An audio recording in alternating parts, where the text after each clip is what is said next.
myself and welcome to Wednesday's Focus on Women in Business. And today I'm here with the wonderful Charlene Ericson. She's become an author because of her journey, amazing story. So I'll hand you over to Charlene to let her tell you all about it. Hi, thanks for interviewing me today. Wow. So I published a book called Battle Scars, and what made me want to share my story is after a couple of years of going through cancer, I come to realise that there wasn't enough awareness out there on the disease, and I wanted women to basically understand the importance of knowing the signs and the symptoms and just be aware of what to look out for in their own bodies. Yes. So I was actually turned away by doctors for nearly 12 months, and after being turned away so many times and being told that I was perfectly normal because I looked healthy on the outside, it was very frustrating to later find out that I was diagnosed very late, which was stage 3C ovarian cancer. And with this type of cancer, the later it is diagnosed, the lesser chance you have of actually surviving the disease. So the statistics are quite scary. Yes. So if you were to be diagnosed early, you've actually got about a 93% chance of survival. Wow. And the only problem with ovarian cancer is most women are diagnosed too late, giving them only about a 30% chance of survival. So Wow. it's very, very scary. And being diagnosed out of my age bracket was another thing which was hard to diagnose because it is an old woman's disease. Yeah. But there still are about 20% of women out there diagnosed in the younger age bracket. So it is important to create awareness to, the over 50 as well as the younger women as well. So I've read stories about a young girl, 8 years old, being diagnosed with ovarian cancer, and then have stumbled on many other stories of 15-year-olds, 18-year-olds. It's just not biased at all when it comes to age, and it's very scary. Were you aware of those statistics when you were, or not long after you were diagnosed? After I was diagnosed, yes.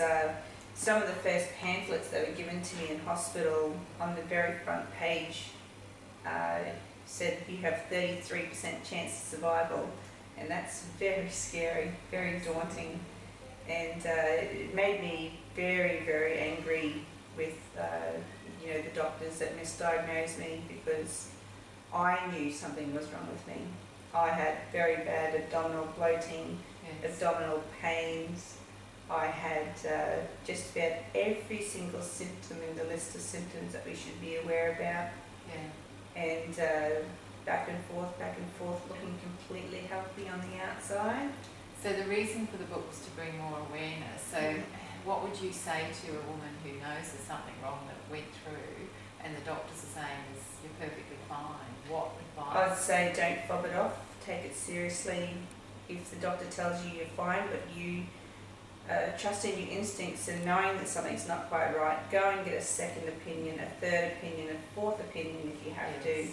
But we know our own bodies more than the doctor does. So if you do have that inkling there, you definitely go and get a second opinion. Yes. And the best, there's a lot of tools on the Ovarian Cancer Australia website, and there's a symptoms diary, and it gives you over a 4-week period a checklist of symptoms and how often you're actually having the symptoms. Yes. And then you can hand that symptoms diary to the doctor, because it gives the doctor a bit more of an understanding of the severity of the symptoms and how frequent they are, because most of the symptoms are normal women's problems.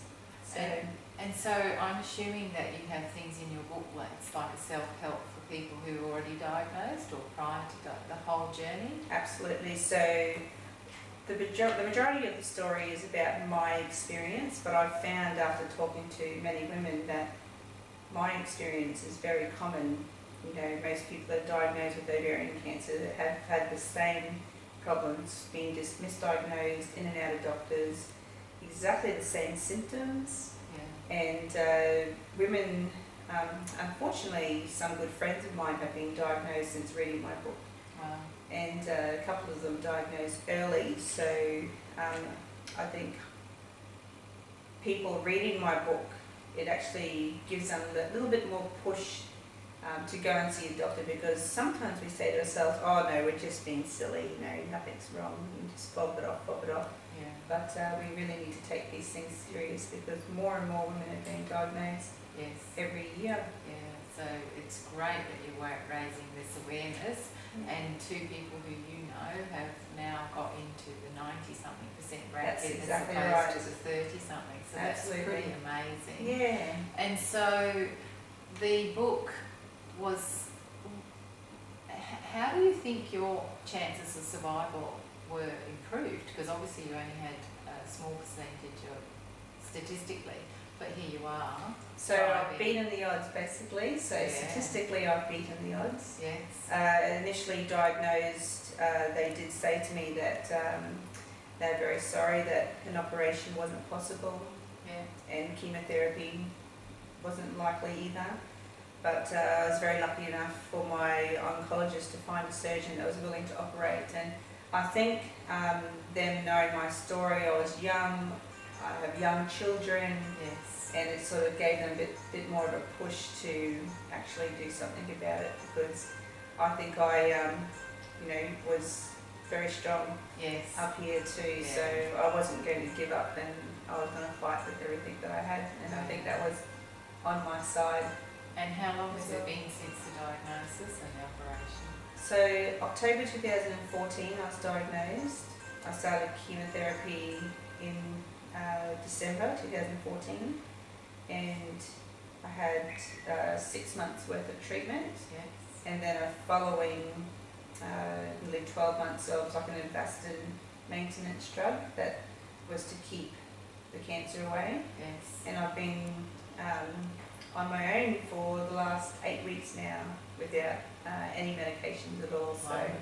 Congratulations. Thank and I think you. what the viewers need to know is that you have twins and they're very young. So how old were your children when you were diagnosed? So they were just over 2 years old when I was diagnosed. So I think they gave me a lot of reason to fight with everything that I had, because I couldn't imagine them growing up without a mother, Yes. and I did not want to go down without a fight either. So Mindset's a powerful tool. yes, it is. But that's amazing, because I think I know people, I mean, I've only had one child at a time, and it's a big job having one child. So here you are with two-year-olds and a low statistic chance of survival with a pretty fierce type of cancer. So congratulations. Thank you very much. And I hope everybody out there will read the book. I Is hope there so anything, a message that you'd like to leave them before we close Yeah, off? sure. So, I think it's very important to spread the awareness as much as you can. A lot of us are on Facebook. A lot of us use, we have our own social media websites, and just do a good deed and share a post on ovarian cancer awareness, and help raise the awareness and spread the message, because you just never know whose life you're going to save by doing that. Absolutely. And for more information on my book, you can go to battlescars.biz is my website. And if you do know anyone going through a tough time, it doesn't have to be just ovarian cancer, it can be any cancer at all. Absolutely. My book is a bit of it's an inspiring story, so it actually gives people hope as well, that there is a happy ending at the end of the story. And being such a young woman. We'll put the link below this video as well that you can follow up through. But I thoroughly recommend that you spread the word, particularly through all of your community, all of your friends, all of your networks. And thank you very much, Charlene, for today. Thank you very much for having me.